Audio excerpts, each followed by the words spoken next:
Hello, good morning, friends. Welcome to this my video lecture series. Today we will discuss about the most critical literary theory, that is structuralism.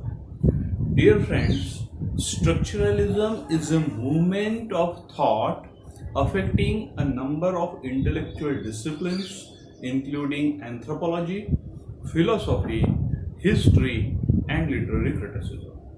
Traditional views of the significance of literature and the role of criticism, the value of language, and the notion of author, the moral and aesthetic values of literature, everything underwent a drastic change during the period. The followers of the structuralism believed that literature does not reflect reality or life through the medium of language. Structuralism is more or less put an end to the notion that literary studies had to exist in some kind of an isolated vacuum, even in the humanities. Literary studies were now for sure interdisciplinary in nature. For structuralists, everything right from the body language, traffic signals, up to the way we live follow distinct rules.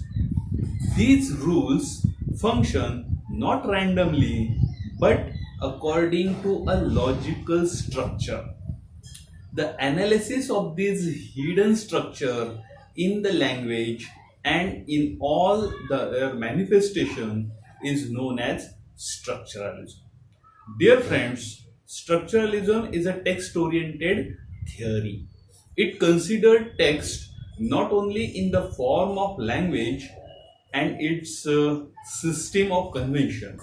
In structuralism, the main focus points are phono, lexico, and grammatical constituent of the text, and the difference between the linguistic signs that creates meaning. In other words, it is a systematic set of signifier and conventions in language that helps the text to signify or to mean. Dear friends, structuralism is a study of underlying patterns and directions implied by the way of language is used in a text. It seeks to answer the question like how does a poem or novel generate meaning? How does it works? In short, structuralism has been applied to linguistics, psychology, sociology, anthropology, mythology, biblical studies, and narratology. It identifies structure or system of narration which endows sign or items with identities or meaning. Structuralism shows us the way in which we think. Dear friends, therefore, it is important for us to understand what is structure. Dear friends, structure is a system or manner in which the individual elements of a particular language are arranged for the purpose of communication in relation of mutual dependence. It follows that separate components of system can be understood in the light of system as a whole, and therefore the primary objects of linguistic study must be the structure of the system rather than individual part. It is important, the most important contribution of structuralism is the discovery that the rule governs the production and consumption of the text. Therefore, all communication in literature should be systematic because the meaning can be expressed only within and through the system of relation. It does not provide an interpretation of individual text but makes explicit the tactics of grammar that governs the form and meaning of all text. It does not view literature as a mode of communication between author and reader. Dear friends, structuralism is based on certain assumptions. Let us see them. Number one, structuralists considered literature as an edifice of culture and is modeled on structure of language. We can pursue reality only through language. Secondly, they seek to understand the process of the production of meaning. How does text mean? Thirdly, they analyze text on three levels. Number one, grammar based. Number two, genre based. Number three, culture based. Four, the things cannot be understood in isolation. Things have to be seen in the context of the larger structure which they are the part of. Therefore, they argue that meanings are always outside the things and meaning are attributed to the things by human mind. They concern with the human world and try to uncover it with detailed observation and analysis.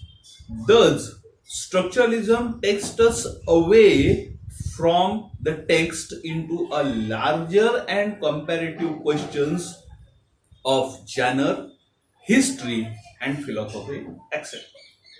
Dear friends, it is interesting to note that structuralism has been influenced by several streams of thoughts.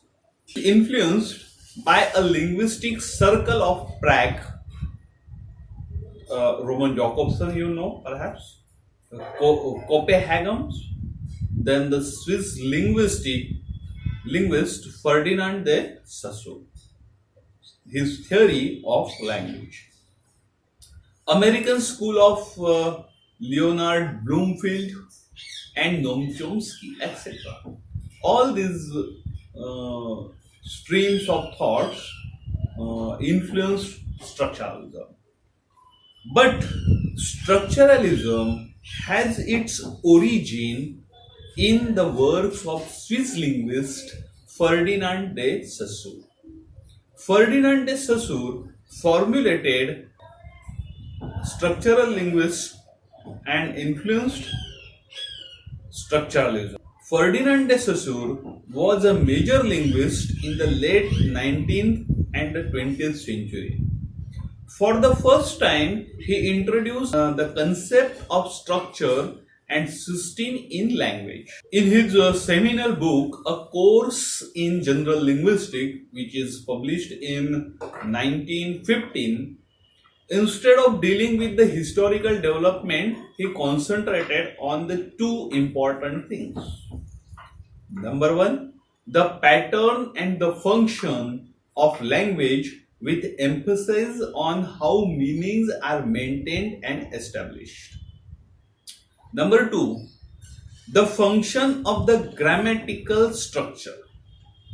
His important contribution is the notion of relation between the structure and the system. Dear friend, in this book, he gives us the four major distinctions. Number one, that you can see here, language, lingua and parole.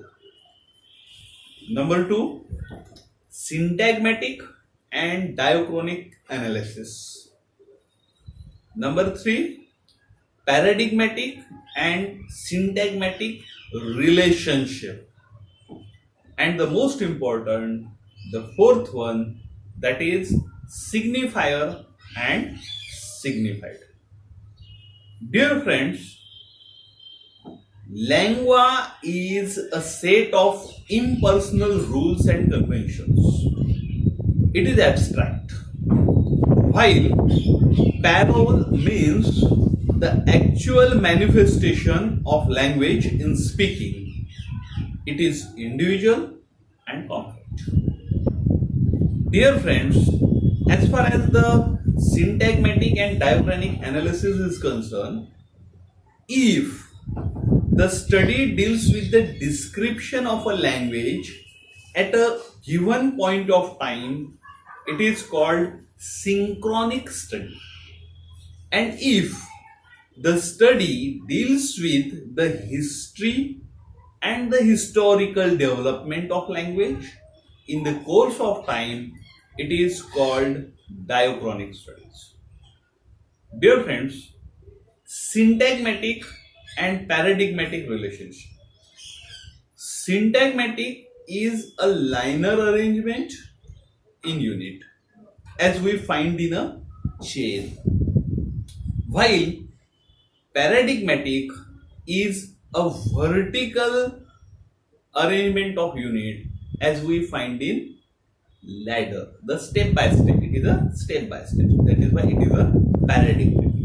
It maintains that all linguistic relationships are binary. For example, the sound p and b at sound level, statement and question at the level of syntax, and human and non-human at the level of meaning. Number 4, language is a system of linguistic signs, and linguistic sign has double entity, signifier and signified. Signifier means the sound image or the word itself, and signified means concept or object which is the meaning of the sign. Dear friends, suppose I say a word tree here. Now the sound tree or the written word tree is itself a signifier. And when I say the word tree, you imagine or you understand perhaps a particular object of trunk having a branches, leaves, flowers. That particular object that is signified. So these 4 important concepts or distinctions that he has provided.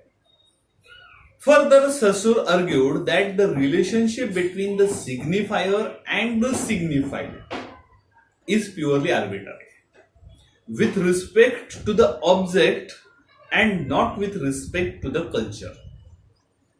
For example, there is no inherent connection between the word tree and the object, but still it is used, identified and accepted by English speaking people. I follow. Further, he postulated 3 important statements and emphasized on the way of thinking language as arbitrary, relational and constructive. He said, number 1, meanings are purely arbitrary. Words are unmotivated sign. There is no inherent connection between the word and the object except onomatopoeic words. Secondly, the meaning of the words are relational. No word can define in isolation. Therefore, Saussure says in language there are only differences without fixed meaning. Thirdly, language constitutes words. It does not just label or reflect the word but builds the meaning. Meaning is constructed by and expressed through language. According to Saussure, Language is a system of interrelated units, and values of units is determined by their places in the system at a given time and in a given state.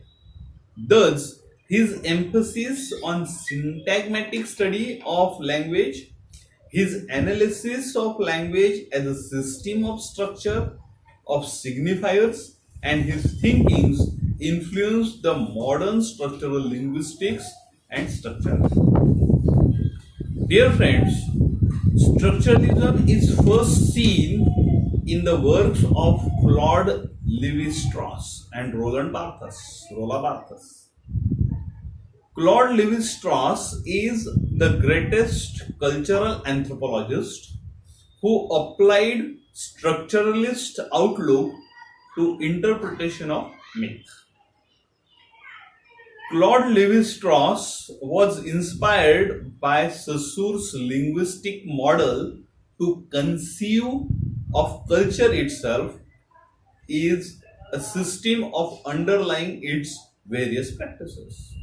He attempted to arrive at the grammar of culture by means of its rituals, customs, myths, and beliefs, etc. He argued that it is the individual tale, means he called it as a parole. Tale did not have separate and inherent meaning, but could only be understood by considering its position in the whole cycle of the myth, that is the lingua, and by similarities and differences between them. He placed the individual story of Oedipus within the context of the whole cycle of the tales related with the city of Thebes. Then he found out certain motifs and contrast. He argued that signifying system means any arranged and organized set of signs or items which carry cultural meaning.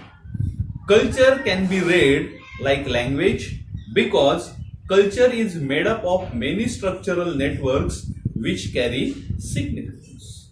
Such structural networks operates through codes as a system of sign. In other words, culture can be understood semiotically. Language and culture convey something fundamental about the human world and the universe. Another important structuralist and the post-structuralist is Roland Barthes. Dear friends, Roland Barthes is both structuralist and post-structuralist in his attitude and works. As a structuralist, he concerned with the human world and tries to uncover with detailed observation. In his book Mythologies, he explained France from structuralist cum cultural anthropologist point of view. He placed many items like fashion, boxing into structure and revealed their significance. He argued that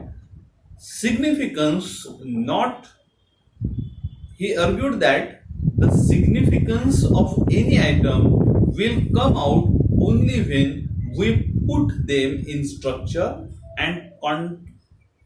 of contrast and similarities. His concept of zero-degree writing is important. It calls attention to itself and reveals itself as a language and as a sign system. In his book Structural Analysis of Narrative and S/Z, he proposed certain codes for analyzing all narratives. In S/Z, he studies Balzac's stories, Saracen, and divides it into 561 units of meaning and calls them as a lexis.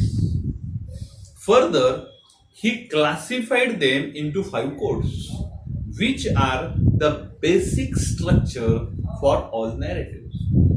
His five codes are: number 1, the code of action. He also calls it as a prolaic code or the code of action. It asks the reader to find the meaning in the sequence of event. The code of action means it asks the reader to find the meaning in the sequence of action. Sequence of action and event. Second is hermeneutic code or the code of puzzle. This code provides mystery and suspense to narrative by asking questions. The third code is the code of culture or cultural code. The cultural code provides information which needs common knowledge. The fourth code, that is semi-code or suggestive code. The suggestive code or semi-code suggests themes that developed around the character. And number 5th, the symbolic code. It refers to the theme and meaning of the work. Dear friends, in his work of structural poetics in 1975, another important structuralist, that is Jonathan Fuller. Jonathan Fuller points out 3 important characteristics of the structural literary theory. First, it is not interpretive. It does not offer a method which produces meaning.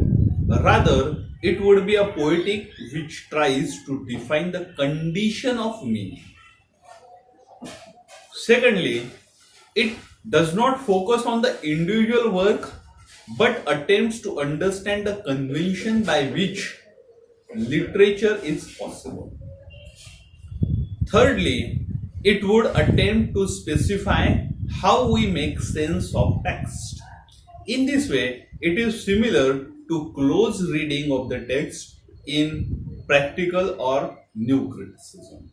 In other words, it tries to describe the system of convention which enables the poem or the work of art to have meaning or the ranges of meaning they do.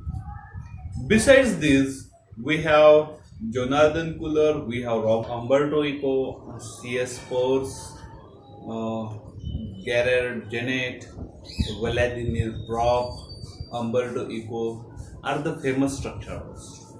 They developed structuralism in their works.